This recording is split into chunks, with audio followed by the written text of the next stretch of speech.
let's talk about why so many people struggle financially in terms of their inability to make more money and also their continuous existence of living paycheck to paycheck and asking for handouts. So this is a question of, not a question of like skill set, right? I mean, obviously it is a question of what kind of value you bring to other human beings, but really what it boils down to is it boils down to personality, and it boils down to character.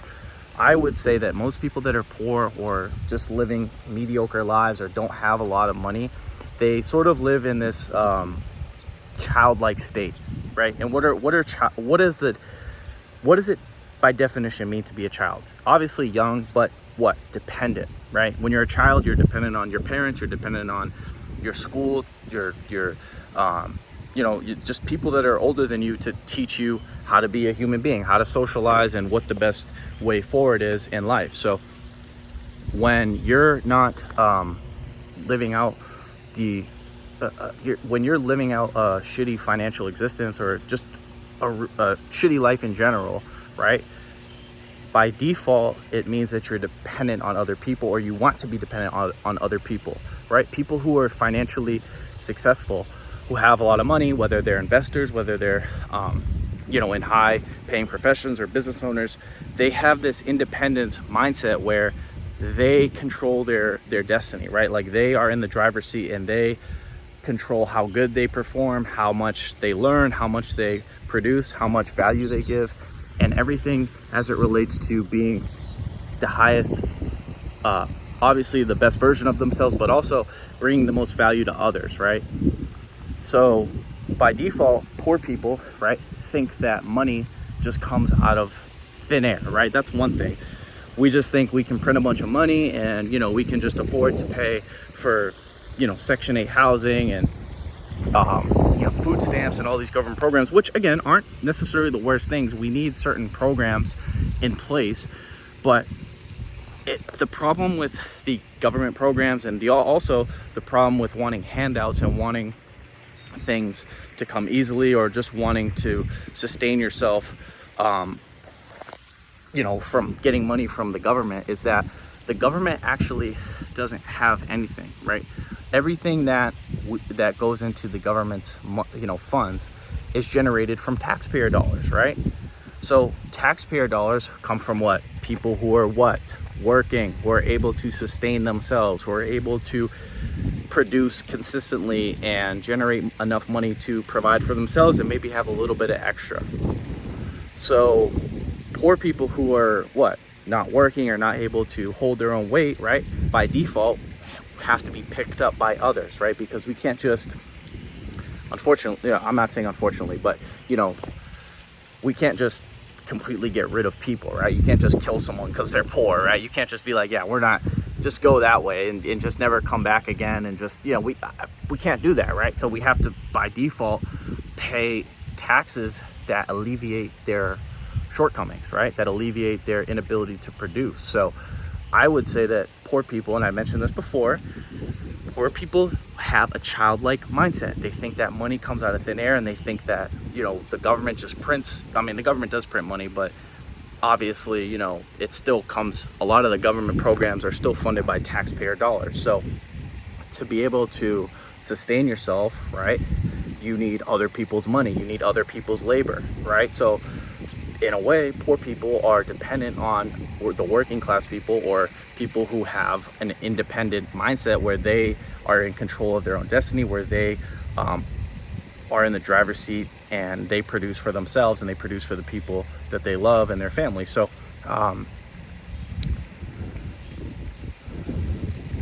we live in, again, I don't know the exact stats. I should have done a little bit of research, but I think we live in a time where more people are becoming more self-sufficient, and people are realizing that the government is not really, it's, you could call it an entity, but it's really just getting a bunch of people's money and funding different programs to help people that can't generate their own money, right? That's really what you could boil it down to. Obviously, there's other functions of government, but as far as, welfare programs, just speaking about welfare programs, these are not, most people who are on welfare programs aren't on them just to get a little bit of help, right? Oftentimes, people who are on welfare typically abuse them, right? And they typically use them forever, right? Like if you were getting an extra $1,000 a month in food stamps, right, to pay for your kids' nutrition and food, right? And you only had to work 20 hours a week, 30 hours a week, but you were still able to get that money. Would you care to start a business? Would you care to learn about investing? Would you care to become proficient in something and deliver value to society in some way, shape, or form? No. If you're getting an extra $1,000 a week or a month, whatever, it doesn't matter. You're limited by what you're getting for free almost every single week or every single month, because your brain is like, oh, I can just get by. Like, guys, let's face it, humans are only going to rise to the occasion to the degree that our survival is threatened, right? Like if you're getting your needs met, right? Like let's just say you were getting free money every month. Would you feel the need to go work? Would you feel the need to show up and wake up at a certain time and do certain tasks at your job and be disciplined and be consistent? No, because it doesn't, your survival needs are met. Now, obviously some people are different, wired differently, and some people just like to, move and, get out and produce and just be around other people. Like, there's some retirees who, yeah, they have enough money, but they want to work 20, 30 hours a week just so they can get that social aspect and, get out and just still use their body and mind so it doesn't atrophy. But the majority of people are not like that, right? The majority of human beings, if they have their needs met through government programs, right, they're not just going to be one day, oh yeah, let me just, all these taxpayers, this taxpayer dollars from the working class is coming to me through my government programs and my food stamps and my EBT card or whatever. Let me just get off this government program and let me go figure out how to generate money myself. That's not going to occur to them because their needs are being met and they're not having to think about it. They're able to live their continuous existence of being lazy, of smoking weed, or just being inside all day and kind of just living just living a lazy existence. So why would they go out and figure things out for themselves when their needs are being met? So by default, poor people, I would say, aren't necessarily independent, and they're not I wouldn't consider them adults, right? I would consider them more like they have a childlike archetype. They have a childlike mindset, and that is what perpetually keeps them in the position that they're in. And unfortunately, right, if no one gives them a swift kick in the ass, or no one tells them, hey, you got to get your shit together, maybe they didn't have good guidance, they didn't have good mentors in their youth, then of course, they're just going to continue to live as parasites, maybe unknowingly, right? Like they might just be like, oh, this money just comes from nowhere. But, in reality, it does come from taxpayers. It comes from people who actually work and produce goods and things that we need in society. So, and that's another thing too, like people who have a lot of money, like investors, they manage their own money, right? For the most part. I mean, Warren Buffett doesn't, right? But for the most part, like people who like need a financial advisor, that I would argue that that's not really, I wouldn't say that that's a poor person's like mindset. Like I need someone to manage my money. But for the most part, like people who have a lot of money, people who are rich, people who, obviously you can hire someone to do it if you know what you're doing. But I would argue that hiring other people for your money, or basically, again, just outsourcing the responsibility you have to yourself to manage your own money, manage your own business, or just manage yourself in general, right? Manage your habits and your the way you go about your life and the different things that you need to do. That's a contributor to what keeps people poor and what keeps them in a perpetual state of unhappiness and living as parasites. So I think for the most part, this is never going to go away. Like there's not just going to be one day where like there's just no government programs or there's no poor people, right? We live in a, and I don't mention this too much, but guys, we live in a 3D dualistic reality, right? There's no such thing as good without evil, right? There's no such thing as rich without poor. So by default, right, if there's rich people, there has to be poor people, right? If there's winners, there has to be losers, right? Like, and unfortunately, right, like poor people don't see that if they actually got their shit together, right, and went on the journey of creating financial stability and then possibly financial freedom, right, if they realized what type of opportunities lie in front of them and what sort of things they can do to generate money and be of value to other people, right, they wouldn't be poor. But by default, it comes down to being dependent on others and then just being lazy, right? Like if you're dependent on others, right, it means that you're lazy, right? Now, obviously, if you're a child, there's certain things you just can't do because you're a child, right?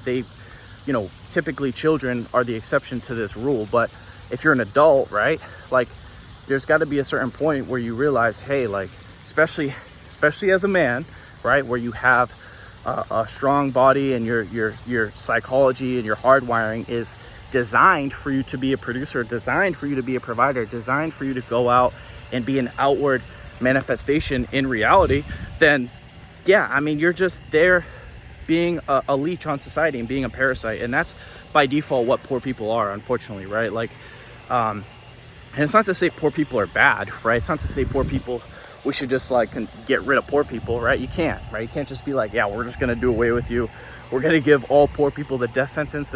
We can't do that. But what we can do is, and again, school does a really, really, really, really poor job at this.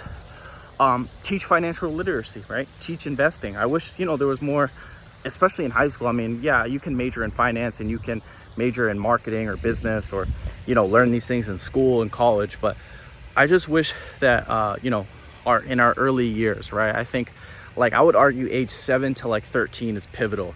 Like if you were able to teach kids in middle school and maybe early high school, right?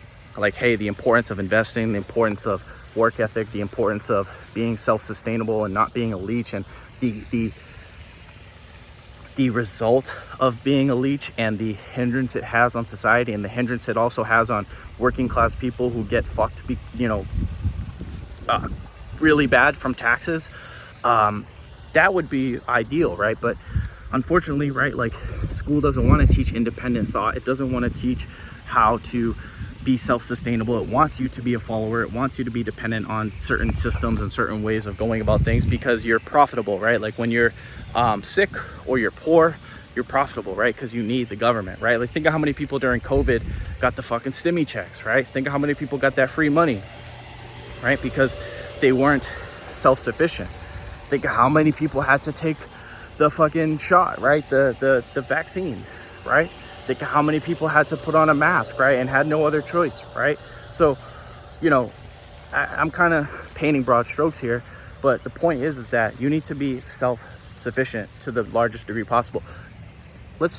We're not all self-sufficient. Like no matter how self-sufficient you may claim to be, like there's certain things you just don't know how to do. Like I don't know how to skin a cat. Like if this whole electric grid and everything just collapsed, right? Like there's certain things I would need other human beings for, right? So I'm not completely dependent, but relatively speaking, with the systems that we have in place in society, right, with the technologies we have, you should be self-sufficient to the most degree possible and not need other people's money to sustain yourself, right? And by default, again, that's what keeps most people poor. That's what also disincentivizes them to go out and create their own money, go out and create their own legacy, go out and start their own business, or just work their way up in a profession because they don't feel like they need to, because their needs are met. If your needs are met as a human being and they're getting met through other people's labor, and it's not a legal thing, like there's no issues, you're not going to get in trouble for it, people aren't going to just wake up one day and realize, yeah, I can do this on my own and let me go figure it out, let me get off this money that's coming in every week or every month. So yeah, guys, that's it. That's all. I hope you guys enjoyed this video. If you guys enjoyed this video, make sure to give it a thumbs up. If you're new to my channel, make sure to subscribe. And as always, I will talk to you guys soon. Peace.